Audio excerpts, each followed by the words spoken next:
Hello ladies and gentlemen, this is Blue Maxima and I'm here checking out letters G through H. So let's just get this done right off the bat then, shall we? We have Gem Legends, which I believe is an 8th floor game, so it's not worth talking about. Geometry Wars 3 Dimensions Evolved. This is Geometry Wars 3. It's a really good port, it's got a ton of different game modes, it's got everything that the enhanced evolved version had, and it works perfectly fine on the twin sticks. You've got online leaderboards, you've got all the stuff that was in the original game, you've even got the old classic mode here as you can see, and it's probably the Vita's best twin stick shooter. Looks great, runs great, sounds great, plays great. That's basically it. Fully recommended to everybody, even people who haven't played a twin stick shooter before. Germinator. It's Puzzle Bobble. They cloned Puzzle Bobble almost, what's the word I'm looking for? Without a care in the world. But the idea is that it does actually have some benefits to it. That meter on the left there is a special meter.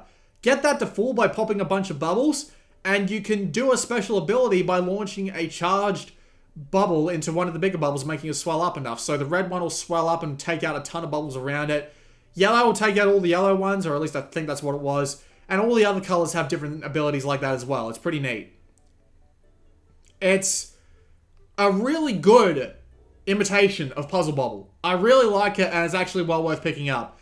There is also a slightly evolved version called Ms. Germinator, which is also worth picking up too. And you might want to pick that one up first, but Germinator is still pretty damn good nonetheless. Get Off My Lawn. Free-to-play tower defense. Like, I don't really know what else there is to say about it, but if you just have a look at the screenshots, you probably don't even need to guess what the game's like. Yeah. I apologize for the dog barking, there's nothing I can do about it. The God of War Collection. The God of War Collection is a port of God of War 1 and 2. They run at 30 FPS and the audio quality is a bit compressed, but at the same time, they're still pretty damn good ports, and I enjoyed the hell out of what I played of them. So, yeah, they're pretty damn good ports. A little annoying that they mapped touchscreen controls, but whatever. They're still alright. I wish that damn dog had stopped barking. Grand Theft Auto PS Vita Collection, that is not what it sounds like. It's the 3 PSP games. So, yeah, as you can see, I already own them. So, there's no freaking way. They haven't even, like, remastered them for the Vita to give them, like, twin stick controls or something like that. It's just annoying. Gravity Badges by Wales Interactive. This is a puzzle game where you have to throw your individual badges around space in order to do specific puzzles. And you have to get them to the end as quickly as you can. It's a fairly interesting game, and they're also showing nothing but boss fights there. But yeah, it's a gravity-focused puzzle game where you have to just try and get all your badges, all your badges to the end as much as possible. It's pretty neat. There's also like 3 pickups on every world to collect. It is a mobile game, but, you know, $5.99, not too bad of a price for it, but it could do to be a little lower. Gravity Crash Ultra. I loved playing this on my PSP back in the day. The idea is, it's kind of like the old games like Lunar Lander, where gravity is always pulling you downwards, and you have to try and keep yourself alive while destroying a bunch of stuff and avoiding enemies and stuff like that as they come down to kill you. It's a really nice looking game, and it is pretty fun to play. It's just not one you can sit down and play for longer than like half an hour at a time without getting bored. But it does look great, it runs great, it sounds great. It's still a pretty good game to this day. Gravity Rush. One of the big ones. The idea is, you are a girl who can control gravity. You can stand on walls, you can stand on roofs, you can do flying kicks that go straight at enemies. You can use that to dodge out of the way of enemies, and you fight enemies on the ground and in the air, and yeah, fly around this gigantic France-inspired open world, and it's lovely, and it's got a huge story, and lots of things to do in it, and it's wonderful, and we're not getting Gravity Rush 2, and that's the most disappointing thing in the world. Fully recommended you pick up this version, because it is still, like, one of the best games the Vita has, which is really disappointing. It's like, why don't you just keep trying on the Vita, you bastards? Green Game Time Swapper. I played a game called Red Game, without a great name, which is basically this game. The idea is that you go through it and you have to avoid obstacles by repositioning yourself, except this game has the ability to go through time by slowing time down and stuff like that. The other game just only let you change your position. And it's just, yeah, it's difficult, it's frustrating, and it's overall boring. Grim Fandango Remastered. People love this game. I didn't really feel that much for it. And I had my game crash while trying to save 3 times in a row. So I didn't really get that far into it to begin with. So yeah. Other people might have more opinions on that. I do not. Guacamelee by Drinkbox. It's a 2D Metroidvania based around luchador wrestling. Absolutely fantastic art, wonderful story, fantastic cast of characters. The 2D beat-em-up segments are wonderful. They control really well. There's lots of upgrades to be had, lots of different moves. And it runs very smoothly, and it looks great, and sounds great. It's wonderful. It's great. Except they didn't release the Super Turbo Championship Edition on the Vita. Because of course they didn't. Bastards. Guilty Gear XX Accent Core Plus R. Obviously not the latest version of the game, because they made the newest version, which is Guilty Gear Xrd on the PS4 and PS3 exclusively, which is a little disappointing. You think if it runs on the PS3, you could get it to run here, but the idea is it's a 2D fighting game from the same people who made BlazBlue. There's a ton of characters. It's a lot more complex than BlazBlue, so it's great. The one game image that doesn't load is the one that actually has a fight in it. But yeah, you got a ton of different modes to go through. There's lots of training and tutorials to do, and the characters are really deep. The problem is nobody plays this game anymore. There's no online multiplayer, so yeah, it's not particularly great for longevity, because fighting games live on their multiplayer, and you don't have much multiplayer to go around here, so yeah, I'm not a fan. Gunslugs. It's a two-dimensional platformer shooter in the style of something like Contra or Metal Slug, but I personally didn't get along with it. It's really hard to see sometimes when you're being attacked or when something's going to come off screen and kill you out of nowhere. And it just isn't that entertaining with its shooting or its looking in places and all that. It's just, yeah, I don't really remember that much about this game. It's just thoroughly average in my personal opinion. And there are better games to play along this line. You can go buy the Metal Slug collection, which has like the first 5 or 6 Metal Slug games for $20 on the PSP part of the store. So yeah, that's probably better than Gunslugs, honestly. Hatoful Boyfriend is a pigeon dating simulator. All the boys are pigeons. So yes, you do have to go and date a bunch of pigeons, and there's actually a really big story around it and all that. It's kind of hilarious.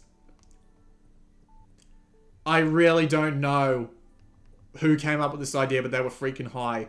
I never actually got around to buying it, unfortunately, but yeah. Yeah, I got nothing. Hatsune Miku Project Diva F. It's a rhythm game.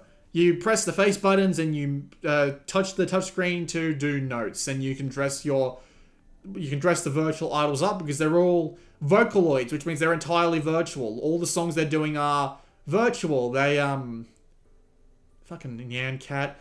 All the songs are being sung by virtual, like computerized voices and all that, and it's actually pretty impressive, all things considered.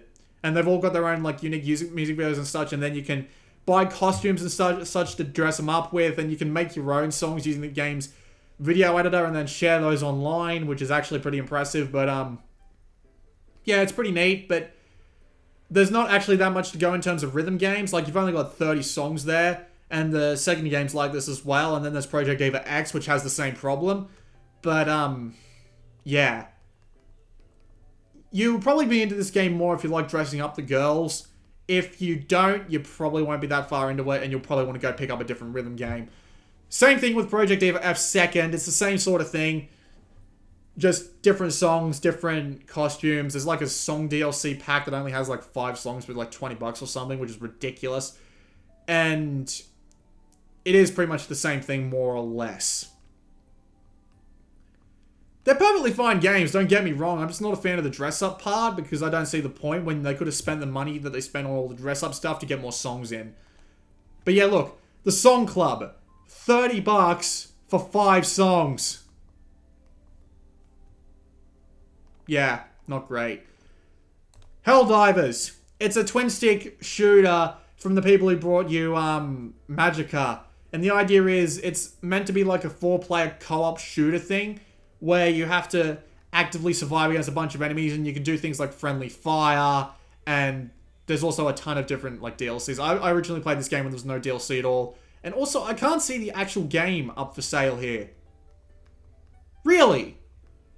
Really? Yeah, not here. Who would have thought? But yeah. There's, just a ton of DLC, but, my problem with it was that it was so heavily focused on the multiplayer part that I couldn't enjoy it at all because I'm mainly a single-player gamer, and this game in single-player is rock fucking hard. You have to level up a bunch of your stuff in order to make it stronger, and it's just unpleasant if you want to play it single-player. If you want to play it with, like, a bunch of friends, go right ahead. You'll probably have a better time than I did, but yeah, it's just not a single-player game, and I'm a single-player, so there you go. History Legends of War Baton, one of the games I didn't play, but from everything I've heard about it, it's just a fairly average, it's a fairly average turn-based strategy game. Just, yeah. I mean, even the ratings say it's pretty close to average, so what do you know? Hitman Go. It's a board game. Basically, it's a board game Hitman game. It's more like a puzzle game than a Hitman game where you have to go around and you have to try and take out people before they take out you. It's got a lot of puzzles and a lot of variations of the theme. It just doesn't feel like a Hitman game, which is really disappointing, honestly. I would have preferred a port of Hitman Blood Money to the Vita more than this. And I haven't even played Hitman Blood Money, so what the hell am I talking about? Ho Ho Come. Other than Santa sounding like sounding like it has an orgasm, it's a weird two-dimensional platformer flying sort of game where you have to go around and help people with their problems. And it's got a lovely art style and none of the images are loading for some reason. I don't know why. But it's a really lovely little thing. And it is at least worth a look if you like really beautiful platformers. It's very simple. And it looks fantastic. Like, I'm disappointed I never did a video on it. But, well, I'll have to get around to doing that at some point, won't I? Home.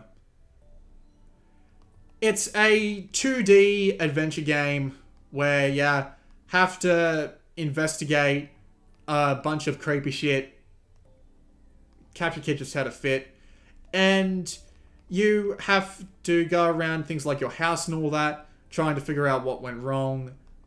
And it's got some changing stuff in it. There's no like jump scares or anything. It's meant to be a sort of like just a sort of gentle horror, more or less. Like, it doesn't try and scare you with things like jump scares or monsters or anything like that. And there are different endings and stuff, but there's no real gameplay to it other than going around inspecting things. That's basically it. But it's not terrible. And I believe it costs like $2.99 normally, so it's not that expensive, but it only goes for like an hour or so, more or less.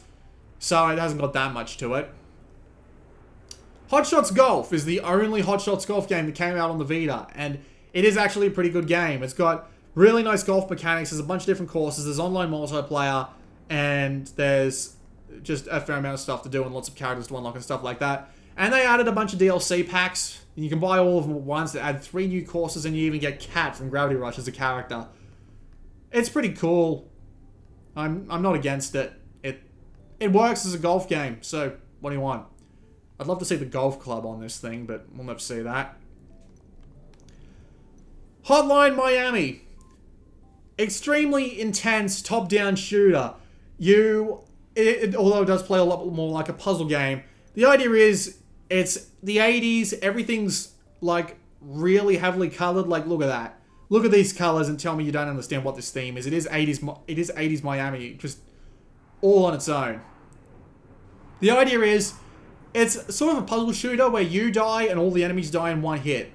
And you have to go through all the levels trying to kill all the enemies while keeping yourself alive. You can pick up weapons off the ground and use them, and you can throw them. And you can beat people to death with melee weapons. And you have to figure out how to get through the hordes of enemies without getting killed yourself. And it's also got this whole meta-narrative commentary about the state of the games industry and all that. And then they went and made a sequel, which kind of like blew all the points out of the water. But yeah, it's a really good, high-intensity, fast-paced game. There's a single retry button as soon as you die, so you can get right back in and try again because the game is rock fucking hard. But it's wonderful. It looks fantastic. It's great. Same thing with Hotline Miami 2. It is basically the same game, but there's more levels. They're bigger, which is kind of a problem because you can't see all the level at once and you would get shot from off-screen a lot more than you would normally. And it continues on from the first game. It has a ton of different levels and stuff to do. New masks, which really do change the game up a bit. And, of course, there's also more stuff to go find. So, the two games are really good, and you probably should try at least the first one. This game is Hatol Nick, the Firefly Diary, or Hataru no Nikki, or however the hell you want to pronounce it. I don't know why they named it that. That's retarded. The idea is that you've got two fairies, one green and one purple, and you use the front and rear touchscreen in order to control the character to move through the levels. And it's very traumatizing because this little girl gets killed in a lot of crazy ways. And you have to go through these levels using the touch controls. Unfortunately, the touch controls are actually really imprecise, and there are some levels which are a real pain in the ass to get through because of this. And the controls make what would be a decent puzzle platformer into a pain in the ass puzzle platformer, more or less. So, there you go. I really don't like it, and I wouldn't recommend it. Turns out they're actually making it like a spiritual successor to it. Who would have thought? HDR slot car simulation. It is basically what it sounds like.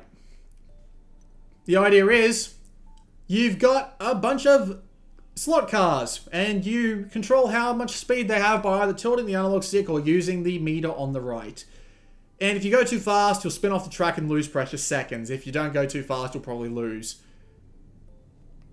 The problem is that it's just one button, or one analog stick, more or less. You just have to move the accelerator to the right place at the right time, and you'll basically win. It feels more like a memorization test more than anything else. It's not that interesting for longer than like an hour.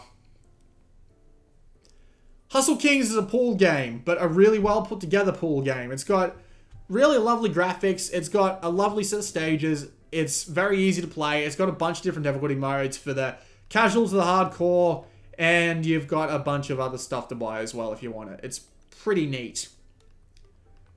Hyper Devotion Noir is Noir's Neptunia spin-off, and it's a strategy RPG where you play all the different girls and you have to use them to defeat enemies, pretty much. Same deal as before, and if you get them close enough, and keeping them close enough together will use a sort of a set of special abilities and all that, and there's a bunch of extra characters added for just this game, and the story's quite nice, and it looks lovely. Just, the art is fantastic in this game, and a lovely little chibi style format here, and it's a pretty engaging strategy game, and there's lots of leveling up to do, lots of strategies, attacks and stuff to learn. And of course, it's generally as lighthearted as your Neptunia games go. See, what women seek from cushions is what they seek from men, ain't that the truth? But yeah, it's a lovely little strategy game, and if you're a fan of Neptunia, I'm surprised you haven't picked this up already.